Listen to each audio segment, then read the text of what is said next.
This week may have just saved DART against all the odds, but at what cost? Catch up fast, DART was in trouble. 6 suburbs, led by Plano, were planning withdrawal elections, asking voters whether they should pull out of the Transit Alliance entirely, meaning that trains and buses would stop in those cities, and it would have a ripple effect to the cities that kept DART because the amount of money going into the program would be way down. Those suburbs were upset mainly because of a study that showed they're putting a lot more money into DART than they're getting out in services. So DART was facing this cliff, but negotiators managed to thread a needle that frankly I didn't think they'd be able to, and constructed changes to both the governance of DART and the funding for DART.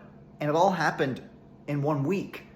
Here's what went down. First, governance. That's the easiest to wrap your head around. DART has a board of directors that member cities appoint people to, but for years, Dallas has held the majority on the board, which has made sense because Dallas has more riders and puts more money into DART than any other city. But the other cities were upset because they all wanted to have a say as well. They did not want Dallas to have the majority. This week, the city of Dallas passed a resolution saying they'll give up their own majority on the DART board, and they want every other city in the 13-city alliance to have a seat on the board as well. That's a big governance change, but funding is where this really gets complicated and where it really gets impressive, the deal that's been struck. DART is currently funded by a 1-cent sales tax that all member cities pay into the program. But the DART board this week agreed to give up to a quarter of that back to the cities themselves. That's a big win for some of these cities that say they want to spend that money on their own transit and transportation projects. Also, the Regional Transportation Council voted